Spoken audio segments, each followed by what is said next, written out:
In life, terrible things can happen. Our health, our relationships, our careers can be strong and buoyant in one moment, and the next they can come crashing down when we find that we are living an illusion of safety. But what happens next when everything that we take for granted collapses beneath us and our world goes topsy-turvy? We have two choices.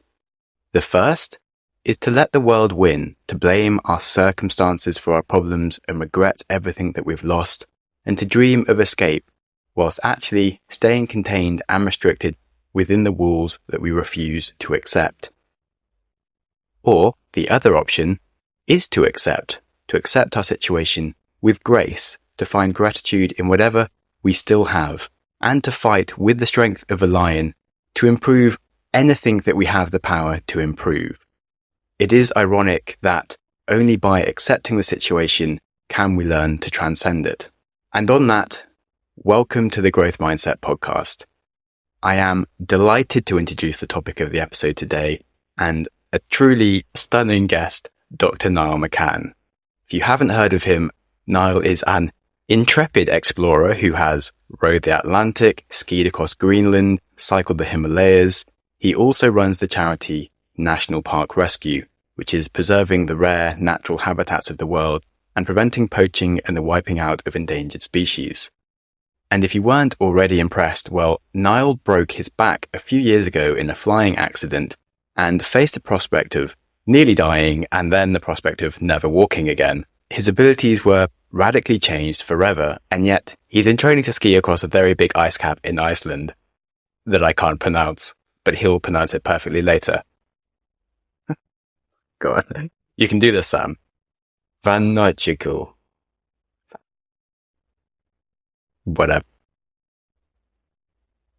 He's going to be skiing across the Vatnajökull ice cap in Iceland, which is the largest ice cap in Europe, and he's going to be doing it with two other paraplegics who've also broken their backs and are very into adventure.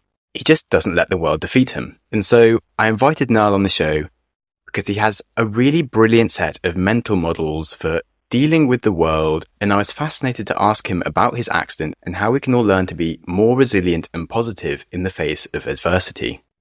I will just warn you that the following conversation does have a few gory moments. If that's not your thing, you may want to skip the episode, but otherwise, this is an absolute banger of an episode, and you definitely want to listen to the whole thing. And if you have any friends that have got some problems in their life, health or otherwise, I think this is an epic listen. And on that, enjoy the show with Dr. Niall McCann. Hello and welcome to the Growth Mindset podcast. Today we have Dr. Niall McCann, who was here a few years ago and was one of my favourite guests. Niall grew up in Shrewsbury, which is actually just around the corner from me, and has done some pretty incredible things with his life. When he was 18, he cycled through the Himalayas. He's also rowed across the Atlantic and skied across Greenland, and has since broken his spine, yet is still doing adventurous things. He's in the mountain rescue for the Brecon Beacons. He's planning adventures. And then you run National Park Rescue, which is protecting national parks and preventing poaching and loss of diversity and habitat, which is a pretty big thing to be doing. So welcome back. Thanks, Sam. Nice to see you. Thank you for having me back. My absolute pleasure. So there's quite a lot of things I'd like to discuss. I thought we could start with a bit of a quickfire round and maybe go into some more of your adventurous history and near-death experiences, because there's quite a few of them. And I'd love to know how they keep happening and where your mindsets come from around that, because it's something I've dealt with a bit. So firstly, on the quick questions, would you prefer extreme hot or extreme cold? Extreme cold. If you could have like a one-sentence elaboration, maybe two. With extreme cold, you can almost always warm yourself up. Whereas with extreme hot, it's very difficult to cool yourself down. That being said, you're more likely to die in extreme cold than extreme hot. But as a northerly latitude person, I feel much more comfortable in extreme cold than I do in extreme hot. Take your chances. Yeah, I think I'm slightly the other way around, but I haven't spent enough time in the extremes. Extreme rowing or extreme running? These days, extreme rowing. Previously, I would have said extreme running. But since breaking my back, running is really, really difficult for me. I manage it, but it's very difficult. And rowing is much simpler for me. So not that I want to take the easy way out, but extreme rowing. Blue planet or life on Earth? Good question. Life on Earth. But why? Just a gut feeling. And as a scientist, I shouldn't think with my gut. I should think with my head. I've always had more of an interest in terrestrial biology than I have in marine biology. And that's just maybe my bias. My dad was a marine biologist, but he studied seals, so they spend a lot of their time on land. And I've always personally had more of an interest in planet Earth rather than the oceans beneath us. Reading or writing? Both. Can I have a Winnie the Pooh answer? I want both condensed milk and honey. Yeah, I love writing. I really enjoy it. So if I could only choose one, I would choose to read rather than write. But I do love doing both.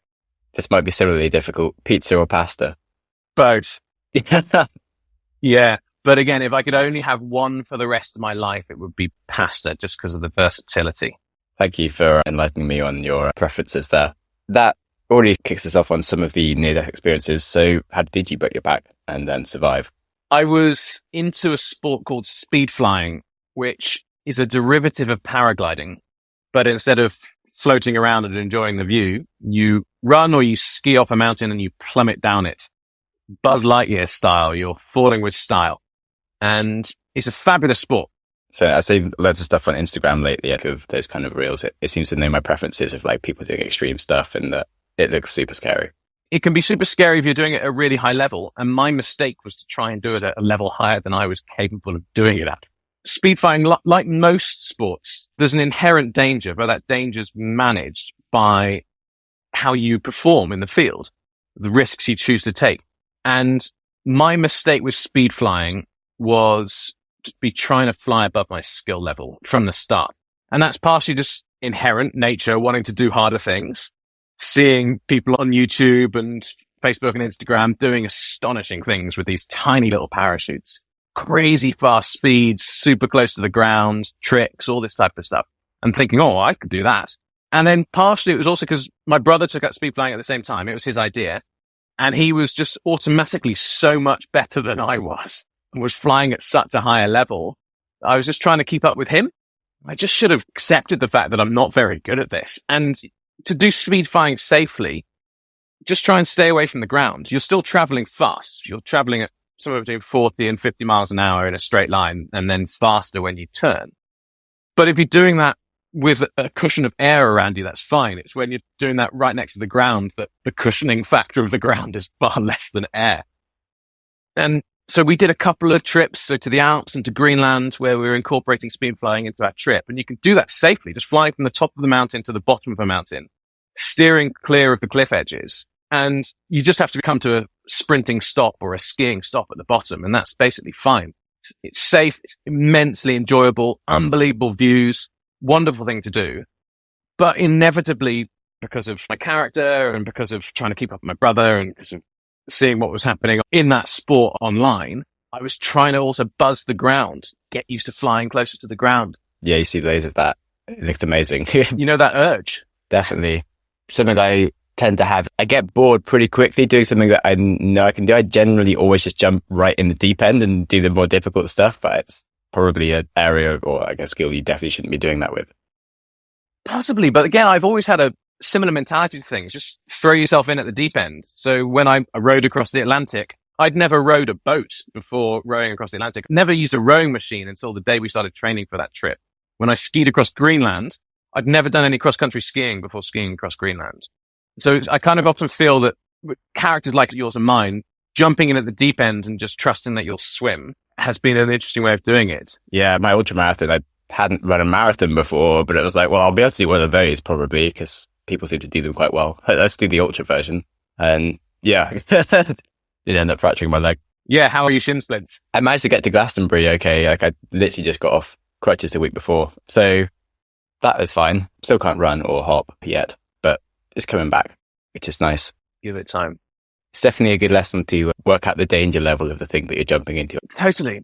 But sometimes you just have to commit. And speed flying is ultimately committing because you leg it until you take off. And if the mountain you're running off is steep enough, then you need to take off because the consequences are pretty dire. And it's a very committing sport. I loved it. My entry into it was straight in at the deep end. So ordered the thing on eBay. I had 6 flights to practice up in Shropshire, just on the eastern side of the Long Mynd. Crashed on my first flight, but that was okay. And then made the next 5 flights successfully, top to bottom, landing in a cow field at the bottom.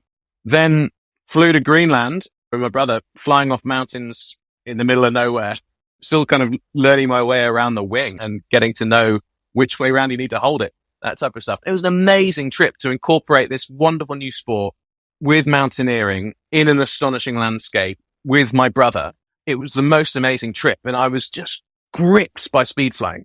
And over the next couple of years, I flew a bit more and a bit more, but was starting to try and fly closer and closer to the ground, whereas really what I should have done was just consolidate those skills and just do top to the bottom flying over and over again, get 200 or 300 flights under my belt and just get to know everything about the wing and how it moves and how I move under it. But I was thinking that really what I need to be doing is fly faster, fly closer to the ground, pull bigger turns. Was there like an app that you could do to practice as well? Because certainly for getting better at drones and things, there's quite a lot of apps that you can do sort of fake flying with before you take on the extreme ones. Good question. There might be, but I never found anything like that. The best way to practice is just to get out in the wind and just stand there with your speed wing above you. It's a parachute that sits above you and it's quite responsive to wind. And if you just get used to ground handling, so just standing on the ground, but keeping the wing under control and being able to move it, that's a good way to practice. Similar for like kite surfing and things, I guess, which is where my near-death experience came from. Yeah, that was pretty unpleasant. I still have that photograph of your shattered femur on my phone. And whenever I do a medical course and femur breaks come up, I always show that as an example of this is what you shouldn't do to your femur. This is what a femur shouldn't look like. Always gets winces. That's good to hear. So what actually happened? And then did you know that you'd broken your back? And what do you do at that point? My brother and I decided we wanted to fly the big steep north face of Penavon, which is the highest mountain in South Wales. So we hiked up on the morning of the 6th of May, 2016, left the car park at about 9:30 in the morning. And I remember that because, I popped the loo, and that was the last time I was able to go to the loo for 21 days and 12 hours. I think I had 6 days of not being able to go to the loo, which was nowhere near as bad. So we hiked up to the top, checked out the winds. We couldn't fly from exactly where we wanted to, but we found a good exit points where the winds were pretty solid. And I flew off. My brother was about to take off and his parachute did collapse. He lost the pressure of the wind in his parachute. So he was just going to wait for it to pick up again. Whereas I'd taken off a couple of seconds before, so I'd got away. And I set off and you're straight over. So it was a cliff launch. It was fully committing. Turned 90 degrees to the left and then 180 degrees to the right again to try and stay close to the face. Then went to turn 180 degrees to the left again, but instead of turning 180 degrees, I turned about 200 degrees without meaning to. There was nothing I could do. I started coming out of it, but I was losing so much height because of the speed of the wing and still plummeting towards this gully.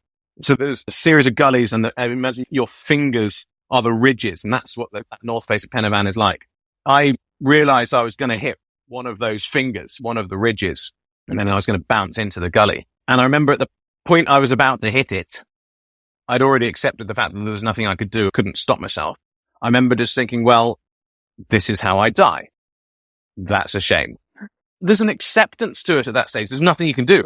I can't get myself out of this situation. This is the situation I'm in. So I smashed into this ridge.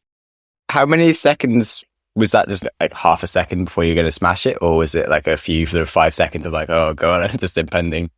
I probably had somewhere in the region of 4 or 5 seconds of knowing that I was going to hit this. And then at that last moment, I've tried to pull out of this and I can't. So I'm going to hit it.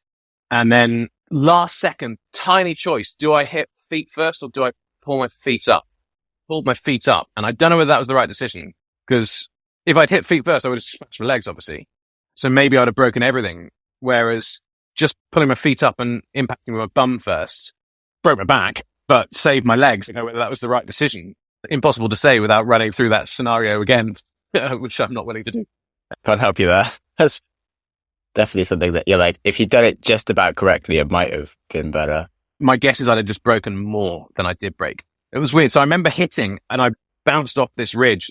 And I remember just seeing my arms and legs all straightening out like this. Like when you see someone getting knocked out and their arm just goes straight. Like that. But both arms and both legs completely straight. And I somersaulted over and then landed. It turned out I fell about 9 meters into the gully that fell into. So hit this ridge, fell 9 meters into the gully, and then started to tumble. And knowing the profile of that mountain and how steep it is, I knew that was going to kill me. If the impact hadn't, then I knew that the tumble out was going to kill me. So it came as quite a pleasant surprise when I came to a stop. Just the friction of me and my parachute going through that gully got snagged up or something. I came to a stop, and I remember there was a very specific moment. It was a fight to stay alive, and then got through that moment of immediate peril and relaxed again. And it was like, right, I am alive. That's a bonus. I wasn't expecting that. Need to see whether stuff moves. I wiggled my feet and they moved. So I was like, well, that's great. I kind of just started sorting myself out, got myself out of my parachute, tried to get my harness off, but I couldn't get it below my waist because my legs weren't working very well. Subsequently looking at the footage, because I was wearing a camera on my head, and I took my helmet off and put it down, and the camera then recorded a lot of what happened for the next hour or so. Looking at that footage, it turned out I got myself onto my knees and then collapsed over again. I don't have any memory of this, but I got up onto my knees to try and stand up and try and get my harness off my waist, and just collapsed over, and then was lying there in a fetal position when my brother got to me. And as he arrived, I remember saying to him, "Don't call mountain rescue yet, Finn. I might be able to walk out of here." It became clear that wasn't going to happen pretty quickly. And yeah, pretty grim. Wow. That's insane. Definitely sort of a bit surreal when you first do things, because the pain, I think, doesn't necessarily hit you. When I broke my femur, I was there, like, my leg was flapping around, so I knew it was completely broken. Like, kind of lost my strength to do anything. And I thought I was going to die, but then 5 minutes later, my instructor turned out to pull me out. And I was like, no, it's fine. I guess I'll swim or something. Even though I'd basically given up on swimming because my body wouldn't do anything. Yeah, what goes through your head is a bit odd. The pain thing's interesting. I've got a good working definition of it, having gone through quite a lot of pain. And I've always felt that I've got quite a high pain tolerance. About, what would it have been, 8 months before my big accident, I had a much smaller accident on my speedwing. Flew into the ground again, but not on a cliff, just on the side. I should have given up. Should have quit while I was ahead. So I flew into the ground on a slope rather than a cliff, and mountain rescue attended, did their treatment based on what I was telling them, because that's generally how someone treats you. A medical practitioner can only treat what they see or what is communicated to them. So they could see that I had a hole in my leg and it was bleeding quite a lot, and I was communicating that I wasn't in that much discomfort. And when they asked me what pain level was, 1 to 10, I said, well, it's probably a 4. Because in my head, 10 out of 10 was terrible. And I felt that what I had at the moment was a 4. What we subsequently discovered when I went into hospital, surgeons debrided the hole in my leg and cleaned it out and stitched me up. They discovered that the rock that I'd hit had actually scratched my femur. So I had a rock rip my ITB through my quad, and actually the scratch marks from this rock on my femur. And so when I explained to Mountain Rescue, it turned out I scratched my femur, they said, well, why the hell did you say it was only a 4 out of 10? Because they would have treated me differently. They would have given me more analgesia. They might have called things in a bit quicker, but they would have affected the way that they were treating me. But because I gave it a 4 out of 10, that they treated me in a certain way. And again, I argued with them. I said, well, 10 out of 10 is when the only thing in your world at that time is your pain and the desire for it to end. If you can see, if you can hear, if you can engage with anyone around you, you're not at a 10. That was exactly my thinking. Yeah, I got asked with my femur where I was, and I said 6. So my femur was like completely snapped in two, as you know. And they didn't think I'd broken anything because of that. And they were kind of like, yeah, you're right. They put me in 3 different ambulances, and like it took a long time to get to the bloody hospital. The doctor, after finally scanning my leg, which was ridiculously broken, like runs in. I was kind of like, dude, your femur's completely fucked. I'm like, yeah, I think I know this. And they're like, we need to do something quickly. Like, yes, you do. And then, please do. Yeah. Why didn't you say it was a 10? I'm like, I heard what you were saying. I could think about it logically. I was like, 10 is, I can't even think. It's just pure pain. Surely 10 is the maximum. And I feel they should change the way they explain this question to people. Yeah. So if breaking a femur's 6, scratching a femur's definitely a 4. Breaking your back is 10 out of 10. So lying there on the mountainside was like an 8 or a 9. It's horrendously uncomfortable, but I could still speak. I could look at my watch and tell them what GPS coordinates I was at, so we could send the helicopter exactly to where I was. I could engage with people, but every time they moved me, So when they rolled me over to get me onto the stretcher and to put on the pelvic binder, that was a 10. World just goes black. You lose the ability to see or hear. Just pain. When you got to hospital, so you said you had like 21 days that you couldn't use the toilet. So did you have 21 days and 12 hours? Those 12 hours matter. Yeah, I remember like my 6 days or maybe 7, like every moment I was in a very dark place of like, okay, I'm not really sure how long my life is going to carry on or if I just sort of want to leave. It was very hard. Were you like every hour did you feel was like a fight? Because I definitely felt that way a bit for myself until like I had my surgery. I had 2 surgeries. So as soon as I came in, I had surgery that day because they discovered that I'd burst my L1, badly fractured L2, and then I'd also fractured T4, 5, and 6 that are up at chest height, and T5 was unstable, which just meant that I had to be in a Miami JTO collar. It's a horrible collar for 3 months, pretty unpleasant. But the big thing they needed to do straight away was to fuse my back. So I had snapped in half and I twisted.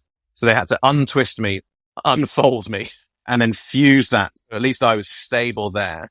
And then cut out the dead muscle from my fillets either side of my spine. So in the process of snapping, I'd obviously cut the circulation to my muscles. And 8 hours after the accident, I was on the operating theatre and they said the muscles were already starting to die. They had quite strong biochemical readings suggesting that this was happening. But then also the muscle was beginning to look black because it had lost all of its circulation. They had to cut that out so I didn't get gangrenous or whatever it is that happens to dead muscle. They cut out a load of fillet muscle either side of my back. And that was the first operation. Then the second operation was to replace that first vertebra with a titanium cage. And then that now forms my L1. It's a titanium cage that's then packed with ground up bone that slowly ossifies over time. I was in good spirits for a lot of it. Night times are a nightmare. Your body rhythms, the noises of the hospital, people that sleep talk, people that cry at night, all this type of stuff. It's just nighttime. You're really, really conscious of your pain and your discomfort and your newfound disability. I found like, especially as the time went on, being stuck in the same position where you can't move started to get worse and worse. And the back of your lungs started to kind of get raspy and everything just started to hurt more and more because I couldn't move anything really, even though it was technically just my leg because it was the femur.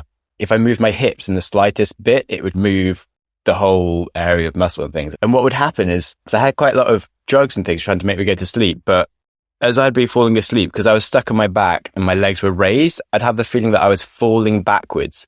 So if you have those dreams where you feel like you're falling and you suddenly wake up, I'd have those, but I'd wake up by kicking, which obviously I couldn't do. So I'd wake up every hour, like having just basically stabbed my leg with like the half a bone that was there. And I'd be like, fuck it. And it would be quite annoying. My nemesis was sneezing.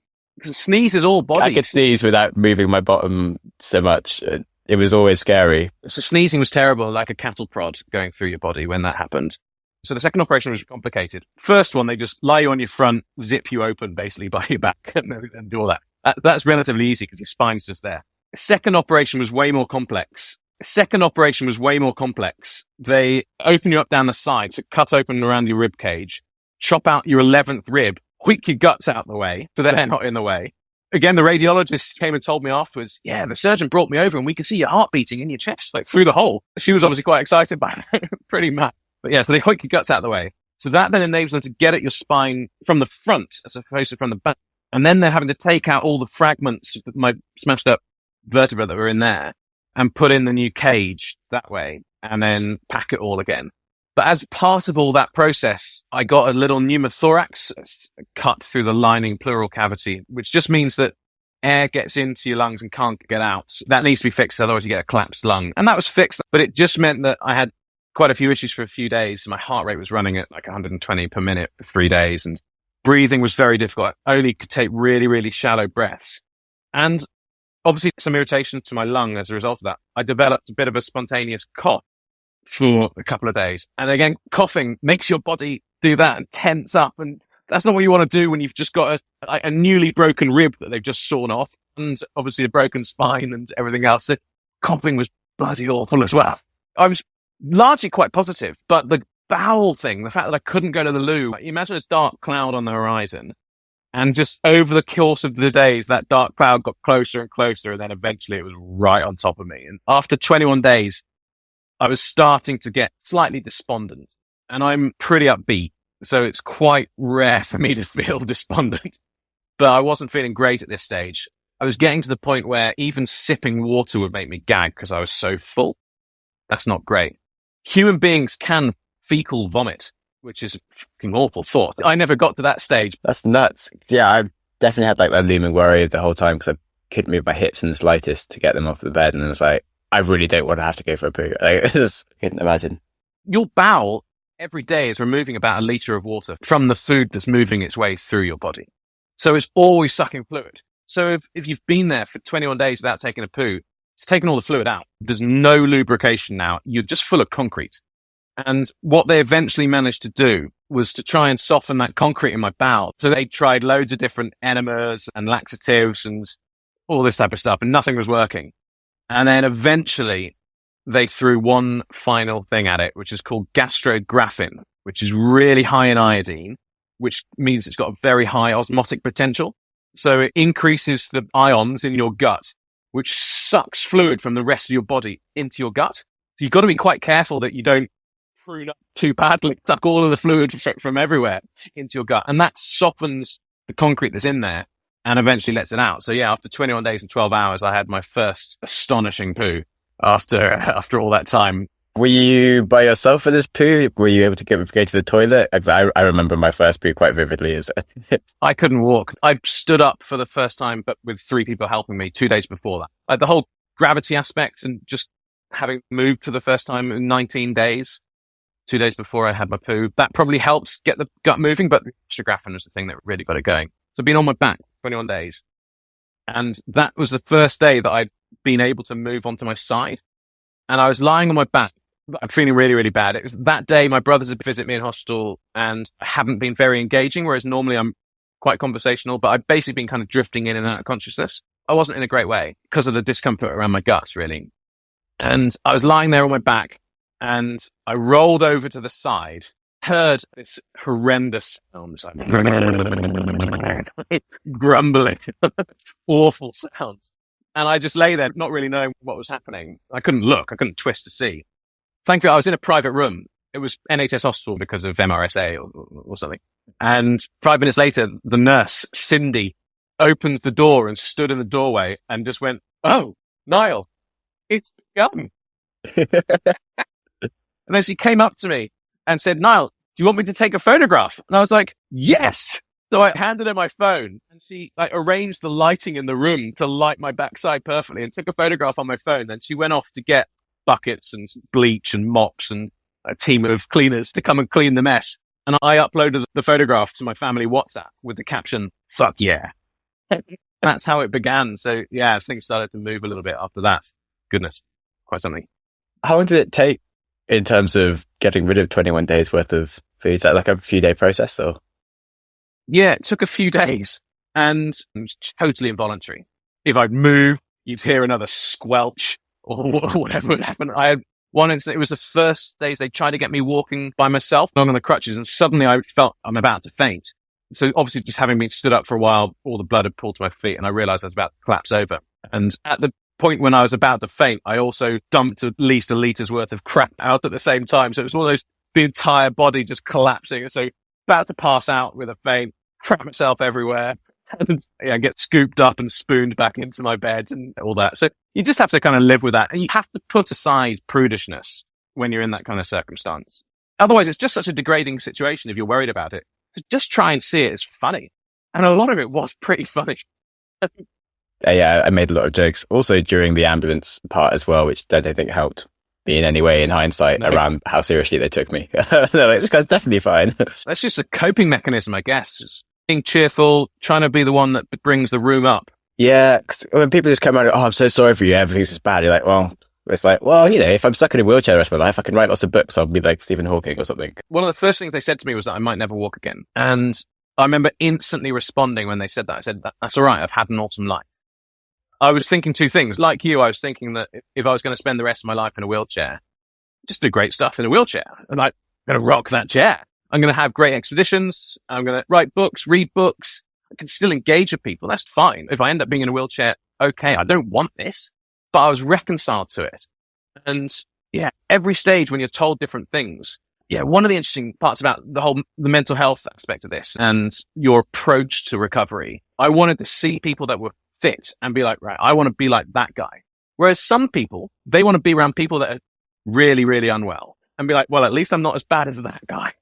And so the hospital I first went into is the big hospital in Cardiff, the Heath Hospital. And it's the spinal resuscitation unit. So everyone that's just had some terrible spinal accident ends up in that ward A6. And it's an awful place to be because everyone's really, really unwell. They've just had something catastrophic happen to them, or they've been long-term unwell with a spinal injury.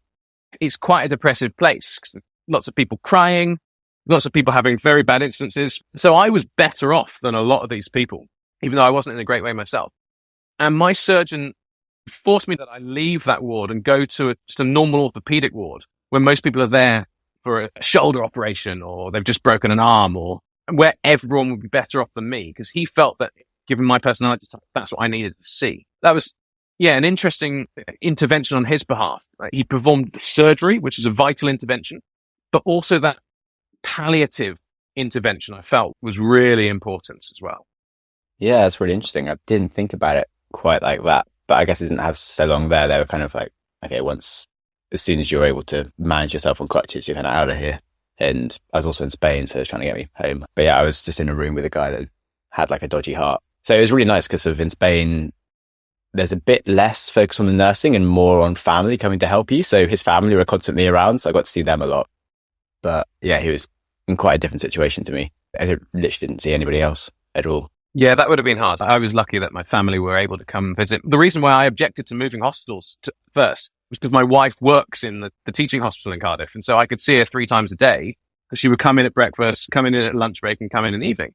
And when I moved hospitals, I could only see her once a day. Once her working day was over, she would come and see me. And I quite liked seeing my wife 3 times a day. But actually, the surgeon was right that what was more important was having those fitness target to get myself out of bed and get moving. And that really made a difference. See, things are a bit closer, especially when you have people that are come in and completely bedbound, and like a few days time you see them hobbling around a bit more and you see other people having progression. And then when you have like a day where you try to walk and end up sort of shitting yourself and collapsing, and motivation to get back up the next day is probably a thing. Oh, that's insane. And now look at you, you've started running after quite a long time. So how much feeling do you have? Is everything basically working? Like your toes move and all this sort of stuff? Toes move badly. So I can't really splay my toes, especially my right foot. My left foot is fractionally more agile. My right foot, I can crunch my toes, but I can't splay them. My sensation is all right on my legs, but not 100%. Top parts of my thighs and down my shins, almost 100% sensation, just not quite. Left foot, I can feel almost everything. Right foot, less. And then kind of going up the backs of my thighs, sensation starts to get worse and worse until you reach the very top of my thigh. I could only feel if you press. And that's the same for my saddle. My backside, I can't really feel at all. Although, like leprosy, it seems great when you can't feel stuff until you end up really hurting yourself without noticing. So yeah, I could get sore on my bum without noticing. And of course, that can be quite problematic. My immediate thought was, well, I got into mountain climbing after my legs. I ended up doing the Matterhorn, which is like a goal for me, which was a really handy thing to have as like, it just really motivated me to do all my physio as much as possible and as much exercise. But whilst doing it, you realize how much sensation you need to be able to know in your feet, because there's so much time that you're not tied to anything, that you need to have really accurate footwork capabilities, which I'm guessing you don't have anymore. So can you do dangerous things like that? Or do you have to be really visually sure of where your feet are going? And don't know how you can do that without sensation. So I'm still quite comfortable or quite confident on steep ground. I'd say certainly much more than the average person. I remember with one of the mountain rescue guys, we were on steep ground not too long after my accident, and he just looked at me and went, "I see you're still bold as fuck." And that was quite an interesting way of putting it. I'm just getting back into slacklining again. Slacklining was something I used to do quite a lot of, used to really enjoy it. Slacklining's freaking hard for someone that can't feel their feet 100% and doesn't have any proprioceptive control really. So the stabilizing muscles in my feet and my ankles just don't really work. Slacklining's now super hard, but I'm slowly getting back into it. And just with all of this, just getting that balance back slowly, like standing on one foot, not great at. Standing anywhere looking up, even on 2 feet, I'm likely to tip backwards a bit. So I just have to be a little bit more careful about my balance. But then, yeah, I'm in the mountain rescue team. So I'm in the mountains all the time and rock climbing again and that type of stuff, especially indoors. So when I first tried it, I was really wondering how it was going to be. The only issue is if you need to be really putting pressure on your toes. If you don't need to do masses of pressure, then I can get away with it, really. I'm looking forward to doing some proper multi-pitch outdoor rock climbing over the next little while and just seeing how it goes. And I guess I'll ease myself in to start with some easy routes and just learn what I'm capable of. But then my friend Ed Jackson, he was a professional rugby player. He broke his neck diving into a swimming pool, was unable to move anything from his neck down for the first 7 days, and now is able to do quite a lot, but still has significant quadriplegic issues. Ed has just climbed Mount Toubkal, which is the highest mountain in the Atlas. And he's been out to the Alps climbing with Leo Holding, one of Britain's top climbers. Ed's doing astonishing things. He's been up a 6,000 meter mountain in Nepal. He's almost summited a 7,000 meter mountain. And Ed's got quite significant motor issues and sensation issues and is still doing this stuff. So when you've got the determination, the perseverance, some of the physical capacity as well, it's really quite remarkable what you're able to achieve, even with quite a high level of disability. That's insane. Very inspiring for someone who doesn't have these issues. That they can probably definitely go and do these things. Definitely. So much of it's in the head. We always talk about top 2 inches. And that's the same for so many things. When it comes to adventure sport, the most important part is the top 2 inches. If your head's in the right place, if you're calm enough, you're confident enough, you're likely to be able to succeed. My issue really is not about whether or not I can do something. It's just coming to terms with the fact that to do these things, I have to do them more slowly than before. So I used to be very quick in the mountains and loved being quick. I now am slower just because my calves don't really work. I can't stand on one toe at a time. So I don't have propulsion. So I just have to accept the fact that I'm slower and my balance isn't as good. I can still do all these things, just at a slightly lower level than I used to. And that's just for me to deal with. And it's quite interesting. After the time when I scratched my femur, I went up Snowdon that week on crutches. And I got so many props. Here you are, you're hobbling up Snowdon with an obviously fucked leg. And got to the summit. And basically everyone coming down was wanting to high five you, which is difficult when you use 2 crutches. But everyone wanted to high five you and get so much props. Whereas now, getting up Snowdon, which I have done since my accident, is more complicated. When you're on crutches, you're conspicuously doing something really hard. Whereas now I'm not. People look at me and they're just like, I'm climbing a mountain with a spinal cord injury. And so it's funny, but that's all in your head. I should be getting kudos for climbing this with a spinal cord injury and just suck it up and go for it. Well, I had to run around Glastonbury with crutches on and definitely had a lot of people be like, wow, which is kind of nice. But that's something about like the visual side does make things a lot easier compared to just being internal, which, yeah, kind of related. I think when we talk about like sort of like mental health divergence and differences that people have on stuff, you don't necessarily notice how much more difficult some things are for some people compared to others. It's just kind of fascinating. I've really found speaking a difficult thing to get to terms with, for example, whereas most people seem to be quite good at it. So I kind of constantly like, oh my God, I'm actually having good conversations with people in public. It's very nice for me. Whereas most people just kind of do these things, but we all have our own battles. I'm married to someone that's not naturally conversational. And it's interesting. I think she sometimes looks at me as like, how have you managed to have a conversation with someone for an hour about the same thing? Some things are natural to some and not to others. Speaking is one of those things that some people have the gift of the gab and others just don't. Yeah, I definitely panic a lot sometimes. And I'm just like, words, come on. That must be in there somewhere. It's really odd.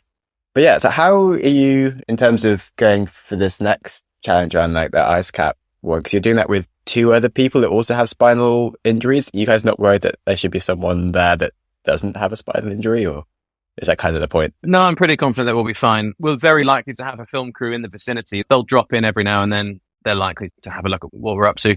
Ed Jackson is coming with me. Ed is an amazingly capable man, runs this charity called Millimeters to Mountains. And he's gone from, as I said, not being able to move at all to climbing up mountains himself.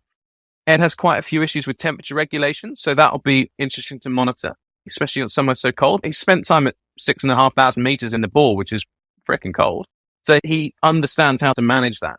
I'll be interested to see how Ed gets on, especially with temperature and some of the physical aspects. And then the third friend that we're doing this with is Darren Edwards.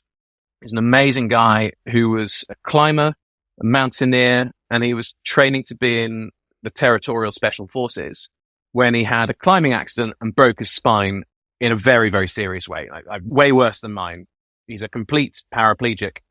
He's got his top set of abs and then nothing beneath that. So he pressed his legs, he couldn't feel a thing. So Darren is in a wheelchair, but Darren is another astonishingly capable individual. Earlier this year, he went from Land's End to John O'Groats, and he's gone across the Channel in a rowboat. Later this year, he's doing 7 marathons, 7 continents, 7 days, which includes Antarctica. And he's very, very determined. The distance of that is insane before you even get into the health complications. Crikey. Totally. And so the Antarctic aspect of that, he's going to have to do on some kind of device which enables him to travel across snow and ice. And that might end up being like a hand bike trike mechanism, or basically a ski polk that you use with poles. With Darren coming across the Vatnajökull icecap, the complications for him are bladder and bowel management like me and Ed, temperature management as well, because of course he can't really regulate temperature in his lower body, but then also the fact that he's on a chair. We've got 3 guys, very physical, that all had that stripped away from them by an accident, who are now getting together to do a big exhibition again for themselves, but then also to raise money and awareness for spinal cord injuries. Because I don't want people that have a spinal cord injury to feel that that's the end of their life. There's so many great things you can do. There's a guy that's just gone up Kilimanjaro in a wheelchair. That's freaking insane. There's so many great things you can do, but most people don't necessarily realize that that means them too. When you're lying in bed and you're feeling despondent, that actually no, these guys were there in the same position not that long ago, and here they are rocking across ice caps in Iceland. I really want that to have a motivational impact for people with spinal cord injuries or any other form of disability, but then also the mental health aspect as well, because all of us have had to deal with having a central part of our identity taken away and then rebuilding that piece by piece and coming to terms with that new identity and what that means for us as well. So I wanted to have these kind of multifaceted impacts on people, as well as just being a great thing for 3 mates to do together and something nice and adventurous. Yeah, that's huge. I'm really looking forward to hearing how that goes, and hope the film crew get to make some cool things from that as well. I'm sure they will. They're very good. I think it's really fascinating, especially as you're saying, as in for people who have someone perhaps going through that situation or doing it themselves. It's very interesting because it was quite new to me when I ended up stuck in a hospital bed and had all these problems, and it's hard to really imagine until you actually hear about it. I was really lucky. So one of my best mates, we met on a conservation project that we were both working on in Mauritius, the Mauritius Wildlife Foundation.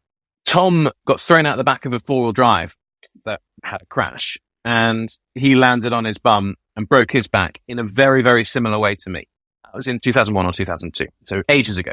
I knew that Tom had then spent the next few years doing amazing things. Like his field work for his postdoc was off in Iceland in the Arctic, and he'd come out to Honduras with me during my PhD field work, really remote area expedition where we 2.5 days cutting our own trail, 8 days then camped in a place that no one had ever been to before, hiking back out again. And Tom had done all of this, and I hadn't noticed any issues that he was having really. He mentioned that his balance wasn't so good, and I knew he didn't have 100% sensation on his legs.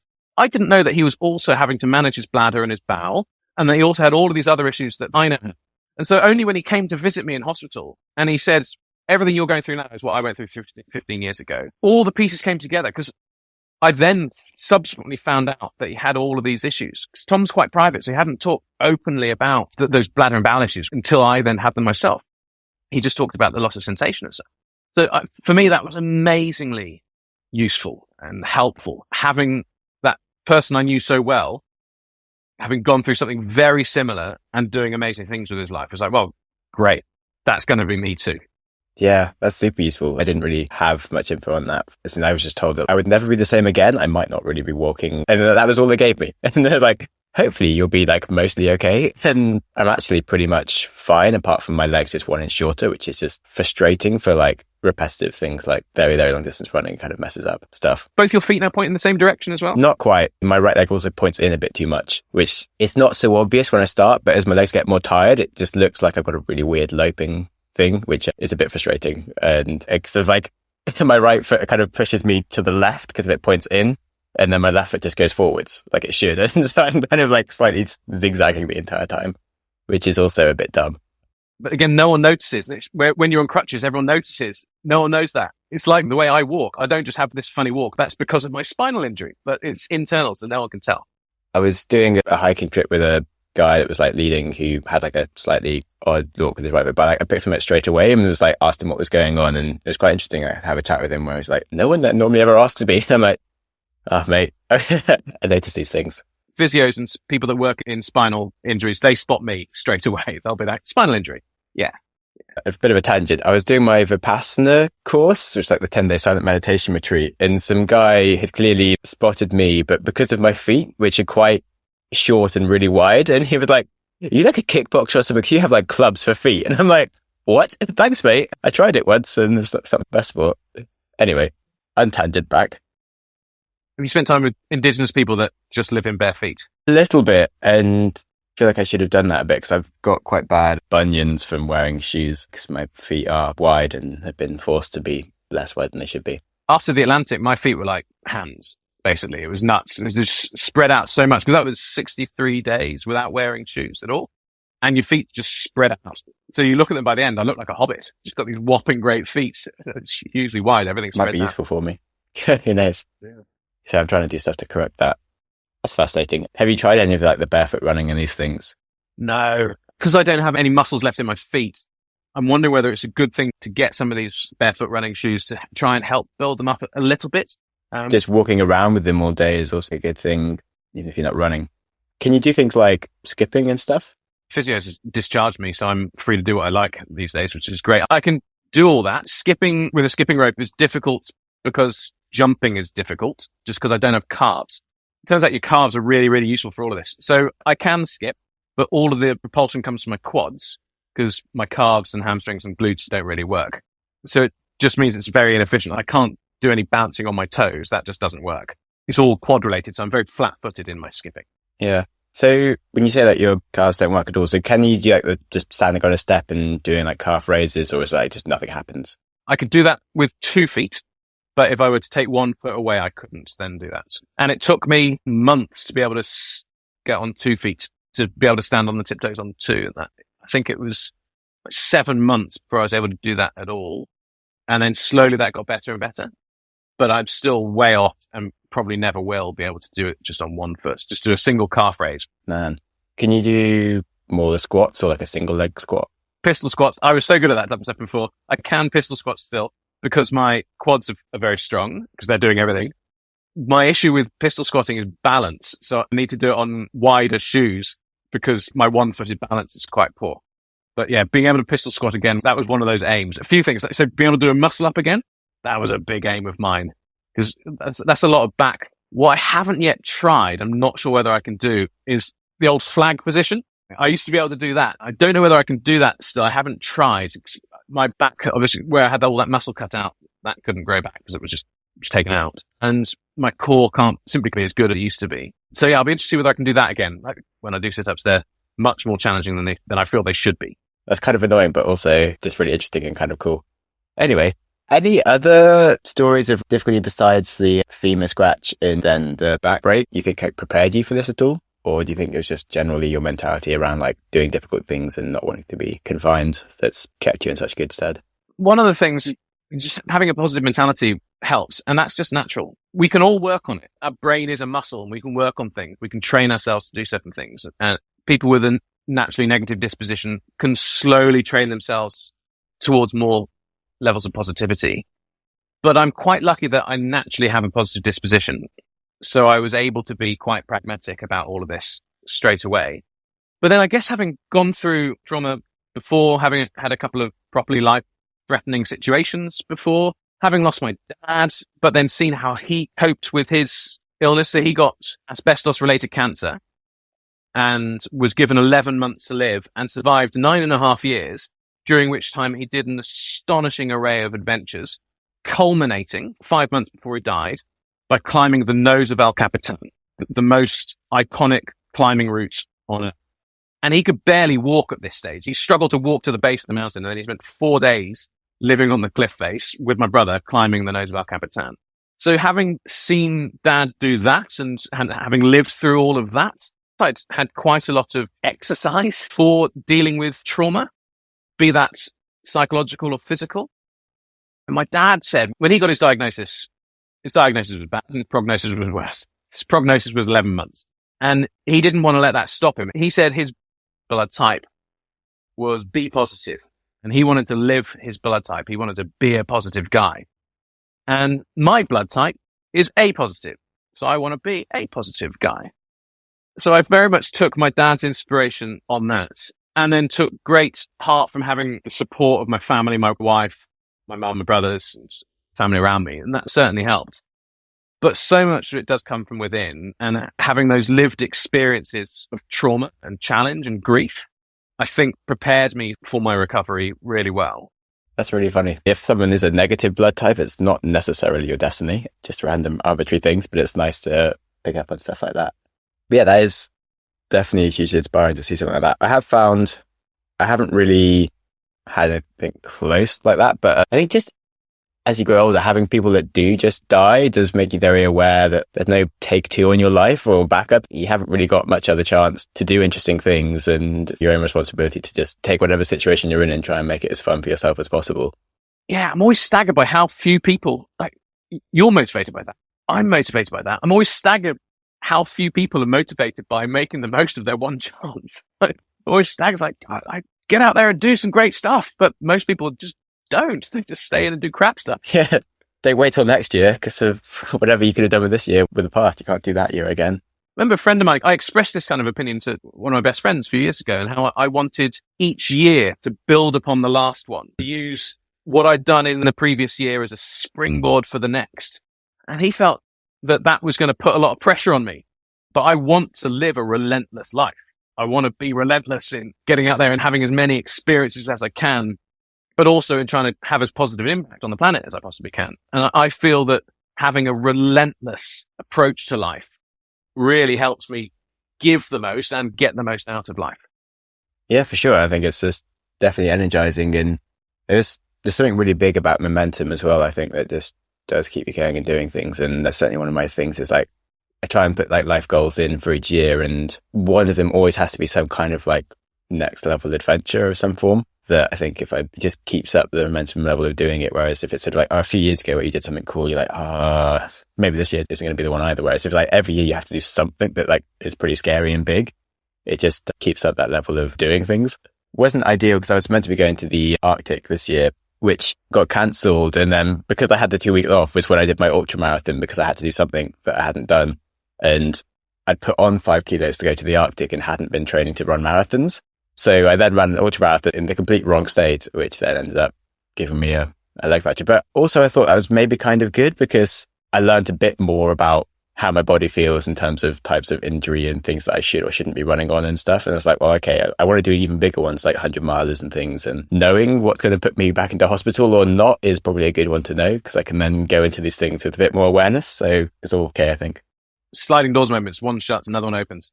Yeah, exactly. And also it made me very aware that I really, really want to go to the Arctic. I was like, shit, I was sort of down about it and disappointed perhaps, but like I knew that something would work out. But it was very like a inside feeling like, oh my God, I have to go there at some point. Good to have that fire lit, because otherwise things can seem kind of like a tick box exercise that, I just need to do this, need to do that. But actually having that taken away from you now and felt that fire burning means that you know this is the right thing for you to do. Definitely. Yeah. How have you gone around choosing the things that you've done? Like, why did you row the Atlantic or ski across Greenland kind of thing? Yeah. So rowing the Atlantic, I didn't really know this thing existed. I had heard a friend of a friend had rowed across the Atlantic a few years before. So I was kind of loosely aware that this was a thing that was possible, that you could row across the Atlantic, but didn't know that there was actually an organization that supported this. And so James sent me that email, followed the links, and half an hour later, I emailed him back saying, yes, we should do this. P.S. Just put a deposit on a boat. So we were then fully committed. It was properly in for a penny, in for a pound. That was that. And we decided together that we were going to do it. We had the boat built. And 18 months later, we reached Antigua after 63 days at sea. So that was fantastic. And then I was very much of the opinion that I wanted to start doing other large and long expeditions. My gateway drug had been cycling.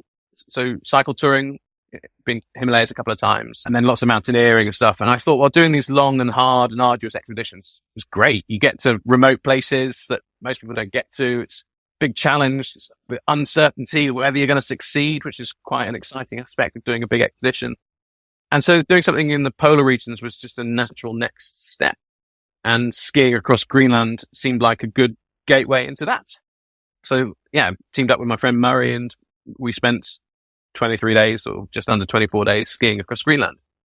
And I really thought that I was then going to carry on doing these longer, harder expeditions. And yeah, South Pole and various other things were very much on my mind. But then I started to get distracted by what I would describe as activities that deliver their payload in a single and powerful dose. So whereas a long expedition, it's all drawn out over time, things like speed flying deliver that same payload in a whopping great hit. So I started to do much more of that. And I'm now going back to thinking that maybe taking my time over some long expeditions would be nice again. So Vatnajökull will probably be about 10 days, give or take. And I'm going to use that as a test to see whether or not our bodies can cope in Antarctica. To potentially think about doing a South Pole trip with 3 spinal cord injury patients. And then very keen to do more in the Arctic with mountaineering in particular, especially because of my family backgrounds with mountaineering in the Arctic. I think would be wonderful. So yeah, all that. So yes, my burning question in response to that is obviously huge trips are awesome, but how do you make them happen in terms of having a job and like being a person that can pay for these things and stuff? Because they can be expensive or difficult, which I guess cycling is obviously a great one because it's actually pretty cheap. But like in terms of that's like, I guess people's biggest excuse is like, okay, but I don't have the time or money to go and do these things. But you're right, it's an excuse. My big thing, I have a very young daughter, 3 years old, and I don't want to spend too much time away from her. But the excuse of time and money, yeah, obviously it does take time and it does take money, but not that much time and not that much money. And what would you rather spend your time or your money doing than great things? Either you spend your time doing stuff that you don't like and that give you nothing, or you spend your time doing great things. Either you spend your money buying shit you don't need, or you spend it on great stuff. So I have always had the mentality that if I had spare money, that I would use it on great things and make the time for it. And if you're not doing, you're just making excuses, to be perfectly honest. Employers can be difficult about these things, but they can also be understanding. And no one's going to begrudge you taking 2 weeks away to have a mega adventure. And you can have a mega adventure in just a few days. You can have a totally life-changing adventure in just a few days. And we all have that within us in terms of our ability to manage time away from work. All of us. And you can have an astonishingly tough adventure on almost no money, if that's what you choose. Just don't do things guided. Just go by yourself. Cycling, climbing, mountaineering, hiking, whatever it ends up being. Things like rowing the Atlantic, that's expensive because you've got to buy a boat. But that's pretty rare for a trip to be that expensive if you're doing stuff by yourself. But just stop making excuses. What would you rather do with your life than use your time and your money to fill your life with amazing experiences? That was an epic answer. Thank you so much. You're welcome. Glad I asked that. Thank you so much for being such a huge inspiration. That's just crazy what you've been doing with your life. Thanks for having me, Sam. It's always good to talk to you. You too. Wow, what a legend Niall is. If you recognised any slight moments of a man crush going on from my side for Niall during the episode, well, your senses were correct because I am a total fangirl. He just has such a positive outlook on everything. I found the conversation just such a brilliant outlook on the importance of appreciating life and enjoying whatever we have with full force. I always love talking with Niall, and you can find his appearances on the podcast before in previous years on the show if you search for Niall. His expedition across Iceland is going to plan, and he will be raising money for the Millimeters to Mountains Foundation that help people who suffer accidents get back into adventure and experiencing the amazing world that the rest of us take for granted.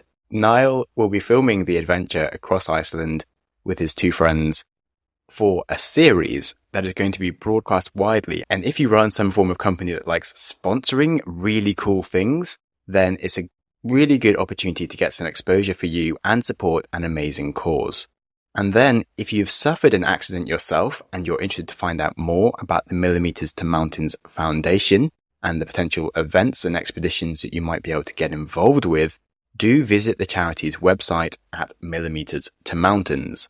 So, if you enjoyed the episode, please share it with anyone that you think might appreciate a little more inspiration in their life. And don't forget to give us a good rating, so that way my girlfriend won't leave me for a podcaster with better ratings than me. I'd like to keep this one. Finally, enjoy the rest of your week. And remember, If you want to enjoy your life, that does start with enjoying today. So be kind to yourself, and whilst you're at it, be kind to someone else. Thanks for listening.